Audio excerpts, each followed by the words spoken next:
Seja muito bem-vinda, seja muito bem-vindo ao Caso de Influência. Aqui no caso, nós dissecamos casos de sucesso que influenciaram comportamentos para a sustentabilidade e nós destilamos, a gente tira o suco, o que esse caso tem de melhor para você aplicar no seu projeto, para o seu comportamento sustentável acontecer na prática e virar o jogo do seu engajamento. Muito prazer, eu sou a Mariana, eu sou estrategista em mudança de comportamento sustentável e eu ensino pessoas que trabalham com sustentabilidade ou estão na linha de frente do engajamento sustentável a influenciar comportamentos e criar a transformação sustentável que elas buscam, mesmo começando do absoluto zero. E no caso de influência de hoje, como sempre, eu selecionei um caso de peso que vai te mostrar que comportamentos mudam na prática, sim, mas que a nossa estratégia é fundamental para fazer isso acontecer. Então, que não basta a gente querer, não basta a gente engajar por engajar, a nossa estratégia vai fazer toda a diferença no caso concreto. E eu te mostro que comportamentos mudam se a gente tiver a estratégia certa. O tema desse caso de hoje é separação de resíduos, é compostagem, é reciclagem. Então, principalmente se esse for o seu tema, atenção, olhos e ouvidos bem abertos. E se não for, eu vou te ajudar a destilar, a extrair desse caso aprendizado, sacadas fundamentais para o seu caso concreto, para o seu engajamento sustentável. Mais especificamente, então, os caras conseguiram convencer as pessoas a separar os seus resíduos dentro de casa. Por que primeiro falar de separação de resíduos, né? E eu, na verdade, sou suspeita para falar, porque às vezes eu dou indícios, né, de que a separação de resíduos não é necessariamente o comportamento com mais impacto na sustentabilidade, que existem outros comportamentos mais relevantes que emitem mais carbono, mas quando a gente entra de cabeça nos números para entender a questão dos resíduos, do problema que isso gera lá fora, da quantidade de emissão que isso gera, fica difícil ignorar. Então, hoje já se sabe que globalmente cerca de 2 bilhões de toneladas métricas, eu nem sei o que é isso, é um mundo, né? É um planeta inteiro de resíduos sólidos urbanos, apenas resíduos sólidos urbanos, ou seja, aqueles que são gerados na casa das pessoas, em restaurantes, em hotéis, em comércio, né? São gerados anualmente. E quase a metade deles vão parar em aterro sanitário ainda, até hoje. 40% de todos os resíduos sólidos gerados nas cidades no mundo ainda vai parar em aterro sanitário, que é a ultimíssima via que a gente deve imaginar, porque tem muito problema, né? E a gente vai ver alguns deles. E um grande lance é que a maior parte desses resíduos são orgânicos, é resto de alimento, é casca, é semente, né? Sobra de alguma coisa que a gente cozinhou e não comeu, que não precisava ir parar no lixo, que não precisava virar resíduo, que poderia, por exemplo, ser compostado. Então, esse é um dos focos do caso de hoje, como tornar a separação do resíduo, principalmente o orgânico, possível dentro da casa das pessoas, para que a gente consiga tirar mais da metade dos resíduos que as pessoas descartam, dos aterros sanitários, né, de toda a gestão de resíduos. Não precisa ser assim. E aí a maior porcentagem, como eu falei então, é de resíduos orgânicos, que poderia ter uma outra via, inclusive ser tratado dentro de casa, né? E é uma preocupação muito grande, porque quando esses resíduos orgânicos chegam nos aterros sanitários, eles sofrem, né, uma decomposição anaeróbica, ou seja, sem oxigênio, porque está tudo ali acumulado, misturado nos aterros sanitários. Então, acaba poluindo mais o solo, emitindo mais carbono. Então, não só é uma perda, porque você produziu um alimento, você teve que gerar recurso, utilizar solo, muitas vezes desmatar a terra, né? Emitir carbono para produzir aquele alimento, de repente carne, e a gente sabe que no Brasil um dos maiores tipos de alimento desperdiçados na casa das pessoas é carne, que é um tipo de produto extremamente impactante de uma forma negativa para a sustentabilidade. Como ainda na hora desse produto, desse resíduo ser decomposto, ele gera ainda mais emissão de carbono. Então, olha só o tamanho do problema quando a gente não faz a compostagem, por exemplo, né?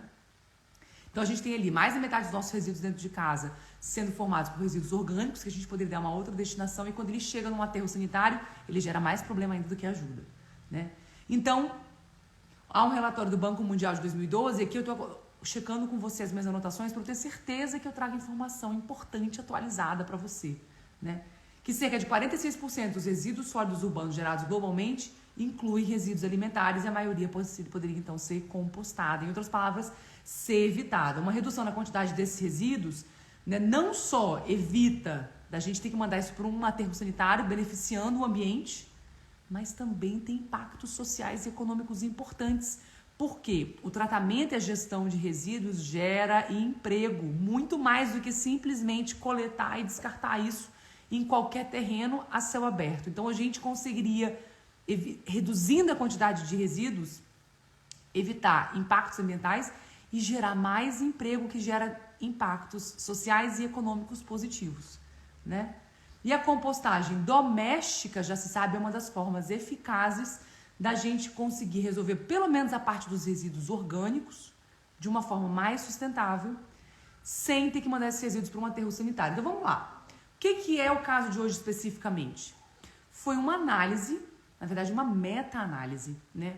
Um grupo de pesquisadores fez uma análise de várias intervenções pelo mundo voltadas à separação de resíduos orgânicos em casa. Separação de resíduos e principalmente separação de resíduos orgânicos. Para ver qual a abordagem que eles implementaram em diferentes lugares do mundo, na Tailândia, na Alemanha, nos Estados Unidos, na Inglaterra, na Austrália. Que resultado que eles tiveram com essa abordagem que eles aplicaram? Então, os caras começaram com 3.500 artigos que documentaram intervenções, né? Projetos, iniciativas para ajudar as pessoas a separarem seus resíduos dentro de casa, principalmente resíduos orgânicos. Começaram com 3.500.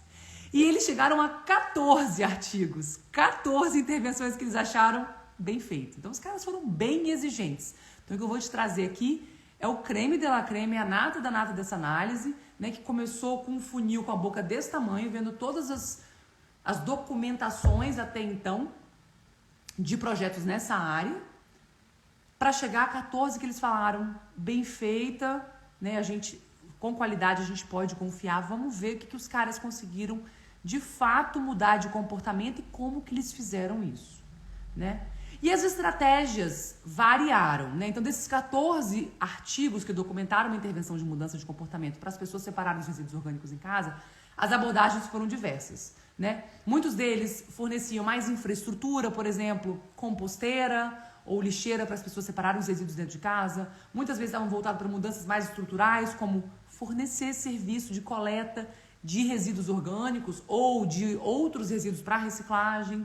E algumas outras abordagens mais sociais, como utilizar a norma social, como fazer esquemas de incentivos para reciclagem. Então, as abordagens foram diversas e eles foram ver o que funcionou melhor. Então, atenção você que trabalha com reciclagem, com compostagem, com resíduos. O que pode funcionar melhor para o seu caso concreto? Aqui eu vou te mostrar o que intervenções pelo mundo fizeram e quais tiveram os melhores resultados.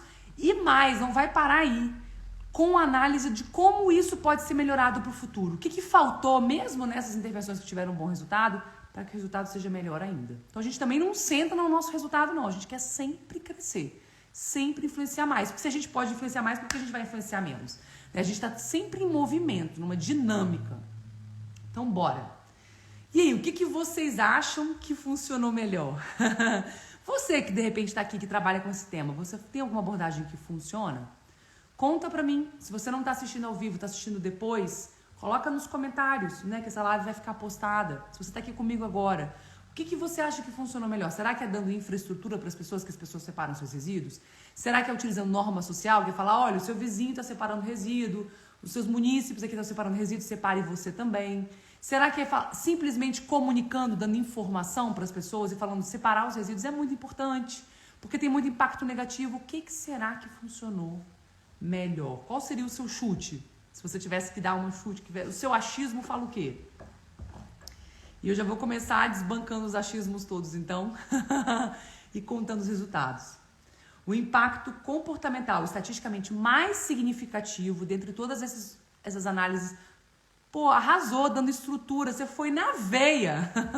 Você foi na veia. De fato, os caras descobriram que a modificação do ambiente construído, em outras palavras, dando mais infraestrutura, por exemplo, equipamentos internos para casa das pessoas, de triagem de resíduos, equipamentos para compostagem, se essa compostagem fosse acontecer, por exemplo, dentro de um apartamento como uma composteira, mas também um sistema de coleta para ter certeza que a pessoa vai separar, mas que aquilo ali também vai ser coletado e que vai ser destinado para um lugar onde vai tratar aquele resíduo orgânico ou onde vai reciclar aquelas outras fontes de resíduos, às vezes plástico, às vezes papel.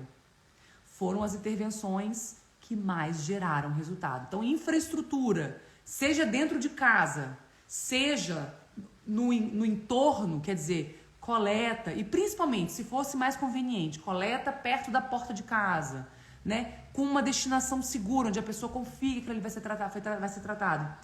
Foi o tipo de intervenção que gerou mais impacto, que mais ajudou as pessoas a conseguirem colocar a mão na massa e terem confiança naquele processo. E eu me identifico muito com isso, para falar a verdade. Se eu tiver que pensar, né? E eu vejo na casa dos meus familiares tudo também, onde não tem minimamente lixeiras para você separar os seus resíduos, fica difícil na hora de você bota tudo na mesma sacola, mistura e manda embora, né? Mas se você tem minimamente uma infraestrutura em casa e você sabe que aquilo vai ser coletado e vai ser coletado na sua porta, olha que luxo, né? Olha que conveniência. E foi isso que mais mudou o jogo, mais do que a informação, mais do que utilizar outras ferramentas comportamentais que não influenciassem o meio e a infraestrutura das pessoas. A segunda forma de intervenção, que foi muito impactante, foram as intervenções mais de cunho social. Por exemplo, o compromisso, que as pessoas assumirem um compromisso. Eu vou separar os meus resíduos em casa. Eu sou parte de uma iniciativa. E eu boto um button, eu boto um sticker, eu visto uma camisa, literalmente. Ou eu coloco algumas coisas nas minhas mídias sociais que falam que eu faço parte de uma iniciativa para separar resíduos. O compromisso foi uma que teve impacto. Não foi tão importante quanto a estrutura, quanto, né, da lixeira, coletar os resíduos, mas foi importante. E as normas sociais, que é falar, mais e mais pessoas vêm fazendo isso. Isso é importante para os seus vizinhos, né? E mostrar que as pessoas, às vezes o visual, eu fiz um post recente falando nisso. Se você quer influenciar as outras pessoas, fala que a maior parte das pessoas vem fazendo aquilo, que mais e mais pessoas vêm fazendo aquele comportamento também, porque a gente tem uma tendência natural a copiar o que os outros fazem.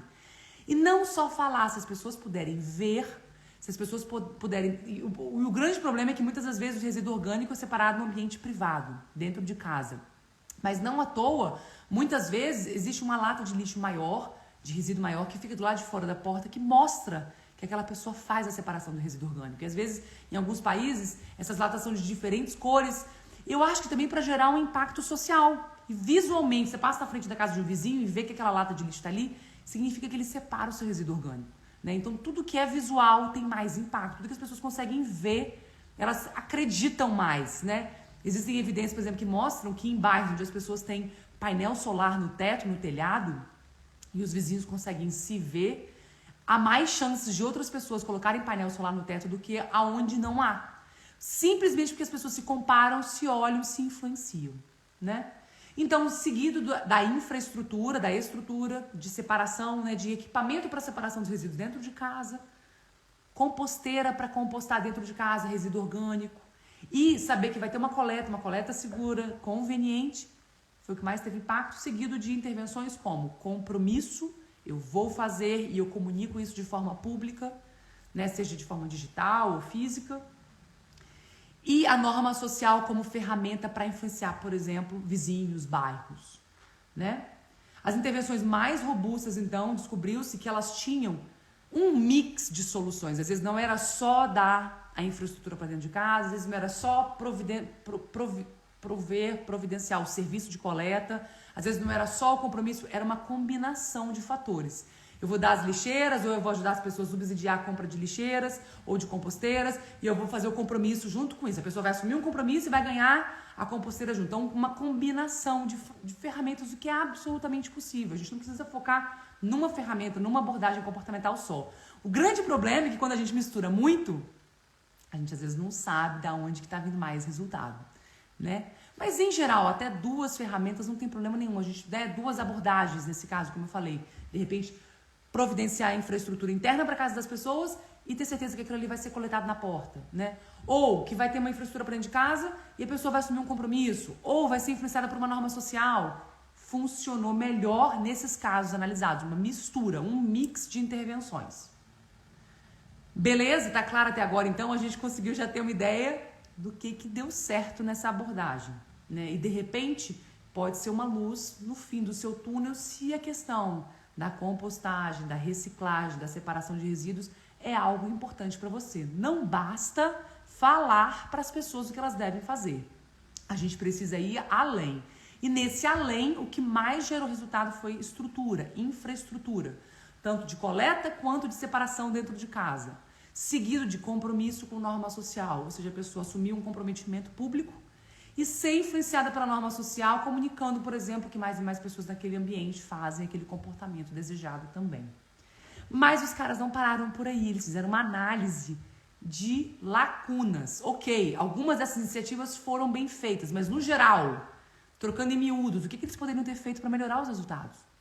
Né? E eles não começaram de 14, eles começaram de 3.500, então eles devem ter visto muita intervenção ruim também, né? Que saiu do nada, que foi baseado em achismo. E aí eles identificaram pelo menos 2 gaps, 2 lacunas importantes, 2 pontos de atenção, 2 sinais vermelhos ali piscando. E que eu quero trazer para você, porque se você está numa situação semelhante, se você sente que o seu projeto não gera resultado, atenção, porque essas lacunas podem ser a sua também. E pode te ajudar a acender uma luz no fim do túnel. A primeira que os caras identificaram foi o seguinte: raramente as intervenções para mudar comportamento utilizaram uma teoria comportamental por base. Em outras palavras, raramente elas utilizaram uma estratégia, um método, um passo a passo de influência para mudar comportamento. A maior parte das iniciativas analisadas nessa meta-análise, nesse estudo, foram iniciativas, né, que saíram da ideia, da cabeça das pessoas, como eu chamo, que é o achismo. Né? Algumas poucas utilizaram alguns modelos comportamentais, e eles mencionam isso, mas eles falam, a gente precisa utilizar uma estratégia, um passo a passo de sucesso. Né? Por exemplo, deram como exemplo o modelo Combi, que a gente chama, né? Que parte da questão de que as pessoas mudam o comportamento quando elas têm motivação, quando elas têm capacidade, quando elas têm oportunidade, que é um tema que a gente já abordou em outras lives, e se for do seu interesse eu trago de novo, mas quais são os pilares fundamentais para um comportamento acontecer? E quando a gente usa um passo a passo de influência para as nossas intervenções, esses pilares ficam muito claros, ficam muito presentes, é com base neles que a gente decide aonde que eu vou intervir. E não é só no Brasil que isso não é utilizado, é pelo mundo. Então os caras viram, mesmo onde as pessoas já estão intervindo, já estão tentando colocar a mão na massa, elas não fazem de forma estratégica e perdem uma chance de mudar comportamentos na prática, deixar uma marca positiva no mundo. Então, atenção! A gente aqui não tá de brincadeira, não é à toa que eu falo que a gente precisa se especializar, precisa se capacitar, que as pessoas lá fora não sabem influenciar comportamentos, não sabem no Brasil e não sabem pelo mundo.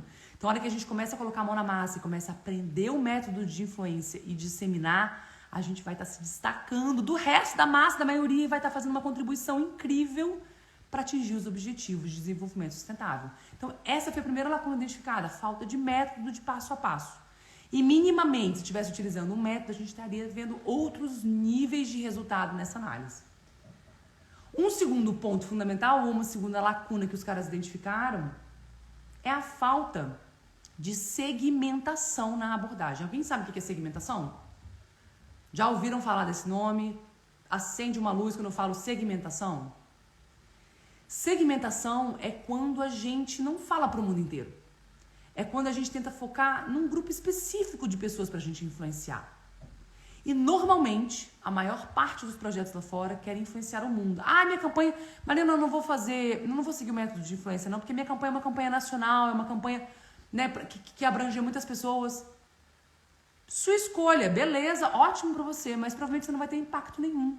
Né? Tudo que fala para todo mundo, provavelmente não fala para ninguém. A grande questão da segmentação, que é um termo técnico para falar o seguinte: vamos separar o nosso público-alvo, as pessoas que a gente quer engajar, em grupos menores. Vamos escolher um desses grupos para a gente focar e vamos criar uma intervenção personalizada para esse grupo. Por quê? Porque aí a gente consegue entender quais são os problemas que esse grupo específico enfrenta para se engajar com uma causa sustentável. Do que esse grupo específico precisa, qual é a linguagem que esse grupo usa, né? O que influenciaria esse grupo que não influenciaria outro grupo. E as pessoas são diversas lá fora. Então, quando a gente começa a criar grupos menores e personalizar a nossa intervenção, a coisa muda de figura. E aí os caras perceberam que nas intervenções que eles analisaram, em geral, apenas um critério era levado em consideração para as intervenções, que era o tipo de moradia. Ah, são pessoas que moram em prédios, apartamentos, em prédios altos, né?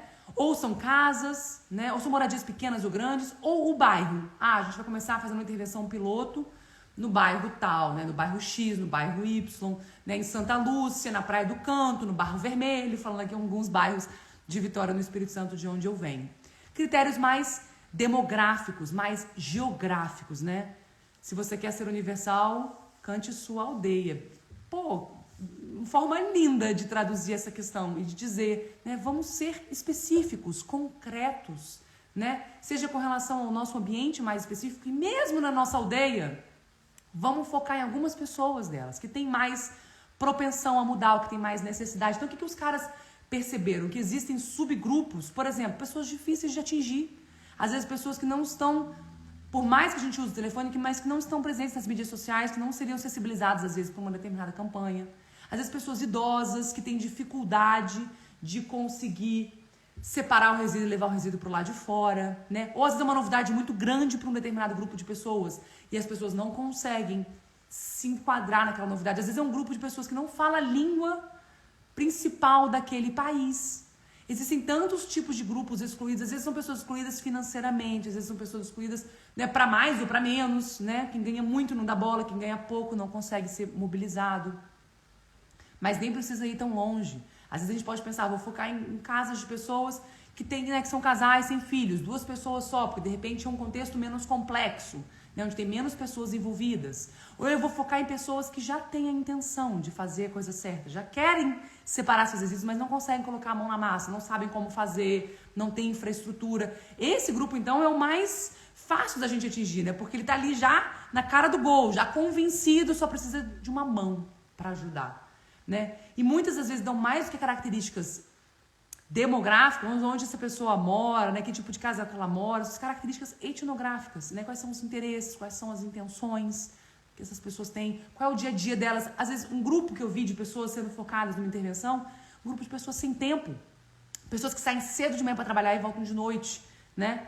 Que é difícil chegar. Como que eu vou chegar? Mas que eu preciso envolver. Que ela precisa minimamente estar envolvida com essa questão. Como que eu chego numa pessoa que não tem tempo? Eu vou excluir? Ah, vai te catar, você não bota prioridade nisso, o problema é seu. Não! O problema é nosso. A gente precisa engajar as pessoas. A gente está aqui para tornar a vida das pessoas mais fácil para elas se tornarem mais sustentáveis.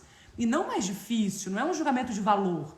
Porque a sustentabilidade não é prioridade para todo mundo. E não vai ser. E tá tudo bem. Né? A grande questão é que a gente precisa mudar mesmo assim. A gente tem urgência. Então, quanto menos a gente julgar as pessoas, mais a gente colocar a mão na massa, a gente souber aquilo que funciona no caso concreto, mais chance a gente tem de ser bem sucedido, de trazer essas pessoas para o nosso time e aumentar o número de pessoas que se comportam de forma mais sustentável.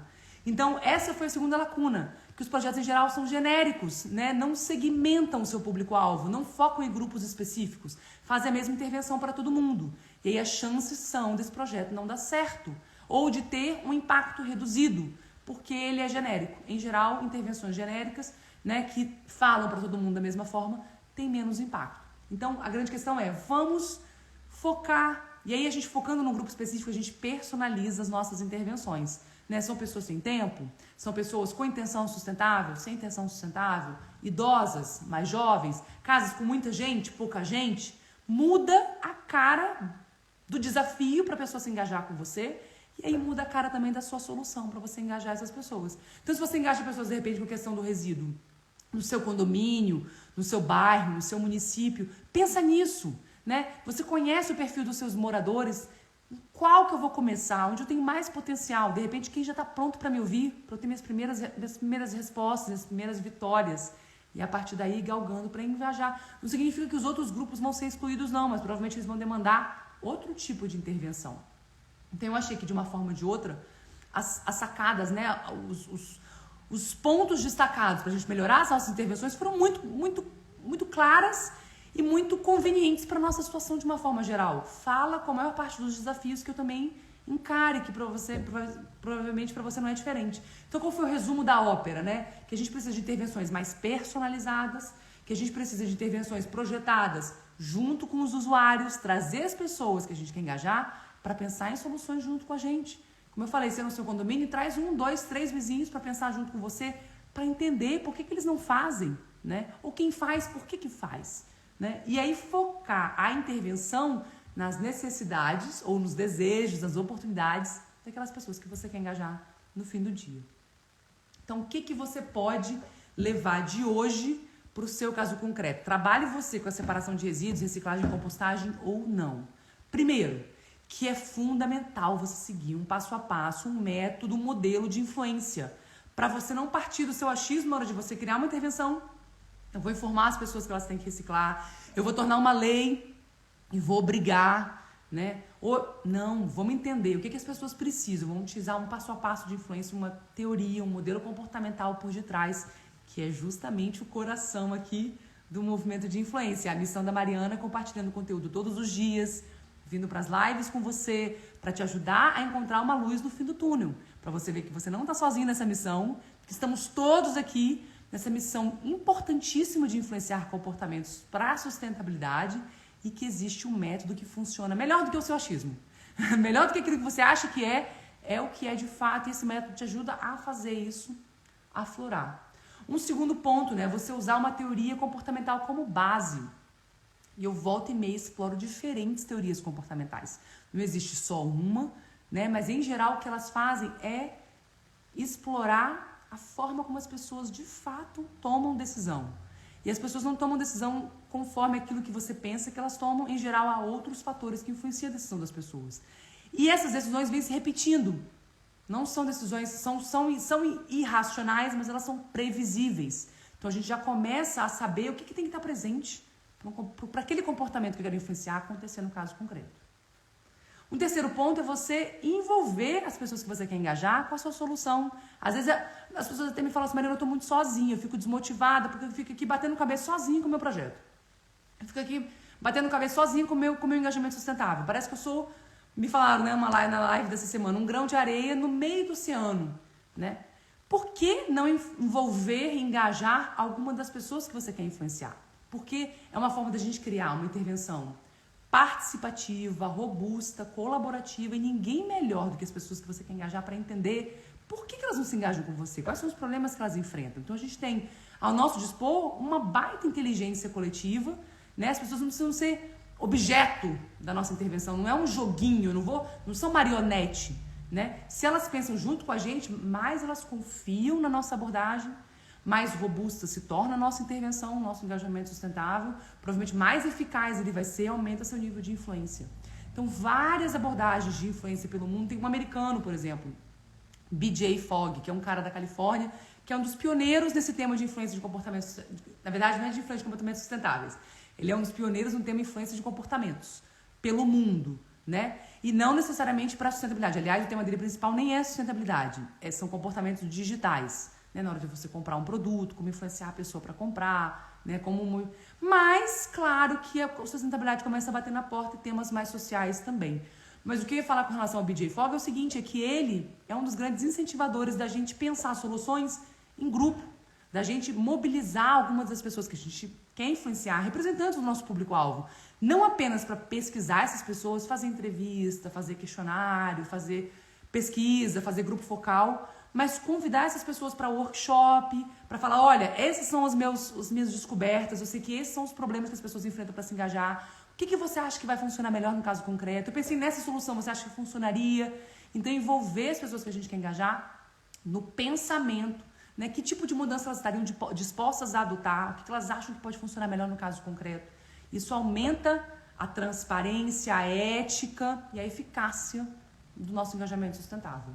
Aliás, mostra-se que a gente engajar as pessoas falando que a gente está ali para influenciar não diminui a eficácia das nossas intervenções. Tem evidência que mostra, as pessoas estão cientes e quanto mais cientes elas estão, melhor funciona a intervenção. Porque às vezes pode ter um medo, quando as pessoas souberem que eu estou criando ali um projeto para elas mudarem o comportamento, elas não vão mais mudar, a coisa não vai ter mais eficácia, muito pelo contrário. Quando as pessoas entendem o que está acontecendo e elas são engajadas, aí que elas confiam mesmo, aí que elas se sentem menos manipuladas, aí que elas se sentem mais engajadas. E a sua solução, por outro lado, ainda é melhor porque você está indo na fonte do problema. E por fim, né, você pensar em soluções personalizadas, você identificar nessas pessoas que eu quero engajar. Vamos pegar um condomínio, que às vezes é fácil de pensar. Né? Um condomínio, um prédio de 10 andares, 4 apartamentos por andar, então a gente tem ali 40 apartamentos. Será que eu vou começar abordando todos da mesma forma? Jamais. Então essa é a missão de hoje, né? Esse é o grande ponto de hoje. Não, vamos então segmentar quais são as características das pessoas que moram no meu prédio. Será que eu posso pensar na idade? Será que é o número de pessoas que moram em cada apartamento? Será que é na questão do tempo? Se você já souber o perfil de pessoas que não se engajam com você, já te ajuda a começar a definir ali um termômetro, uma direção de onde você pode focar, porque definitivamente você não quer falar para os convertidos, você não quer engajar quem já separa resíduo, quem já faz a compostagem, aí você vai estar na sua bolha que não muda nada nesse mundo. É maravilhoso, que bom que isso já existe, mas a gente quer engajar quem ainda não é engajado, a gente quer influenciar quem ainda não adota comportamentos sustentáveis, porque aí a gente tem um impacto positivo lá fora, né? A gente está avançando em comportamentos positivos para o ambiente e para a sociedade. Então pensar, né? Será que são condôminos de uma determinada idade, com um determinado perfil de família? Será que são pessoas que já têm uma intenção sustentável, mas não colocam em prática? É conseguir filtrar e focar num grupo menor. E aí, de repente, de 40 apartamentos, você começa engajando 5, 10. Testa a sua solução, né? Testa a sua abordagem. Depois parte para outro grupo que tem... Porque aí, aos poucos, você vai conquistando, galgando vitórias e você vai falando a língua das pessoas que você quer engajar, que inevitavelmente é diferente, né? Seja por características demográficas, como sexo, idade, né? Tipo de trabalho, renda, como características mais etnográficas, a quantidade de tempo que aquela pessoa tem muito pouco tempo, quantidade de interesse pelo tema, ela tem interesse zero, ela tem interesse top naquele assunto, e assim sucessivamente. Então, são os 4 pontos. Segue um passo a passo, escolhe um modelo comportamental para o seu foco do seu projeto. Define um público-alvo mais específico, engaja essas pessoas na sua intervenção e cria iniciativas personalizadas. As pessoas vão te agradecer no fim do dia. E aí é uma primeira porta de entrada para essas pessoas influenciarem outras pessoas a fazerem a mesma coisa, né? Outros familiares, amigos, ambiente de trabalho. É uma porta de entrada para essas pessoas começarem a adotar outros comportamentos. Então, inevitavelmente, existem efeitos colaterais positivos quando a gente influencia comportamentos sustentáveis. O que dá pra gente também esperança de que dá pra virar o jogo mesmo. Porque não é só aquela mudança específica que você está fazendo. Você está abrindo várias portas para a vida daquela pessoa e para as vidas das pessoas no contexto onde aquela pessoa convive. Então, eu não tenho dúvida que a influência se multiplica, se expande e transforma a sua vida e a vida das pessoas que você quer engajar e do seu contexto. Então, esses foram os principais pontos de hoje. Se teve alguma coisa que te impressionou, que te surpreendeu, que foi nova para você, me conta aqui embaixo. Se não for agora aqui durante a live, me conta nos comentários que eu vou postar logo depois, porque isso me ajuda a entender em que momento você está na sua rota, o que foi mais útil para você, e a gente produz mais conteúdo de valor para ajudar outras pessoas a atingir esse mesmo objetivo. Eu quero te lembrar o seguinte, que a gente se encontra 2 vezes por semana, sempre às terças e quintas, às 13 horas. Na terça é para o Café de Influência, onde a gente traz estratégias de influência para você mudar o jogo do seu engajamento sustentável. E nas quintas a gente sempre faz o caso de influência, que é um novo caso da vida real de sucesso que mudou comportamentos para a sustentabilidade. Hoje a gente viu o caso da separação de resíduos dentro da casa das pessoas, com um foco mais específico em resíduos orgânicos. Mas eu acho que vários dos insights servem para outros tipos de resíduos também e, claro, para outros comportamentos sustentáveis que pode ser o foco do seu engajamento. Combinado? Um grande beijo e a gente se vê no mais tardar nas próximas lives na terça da semana que vem. Até lá!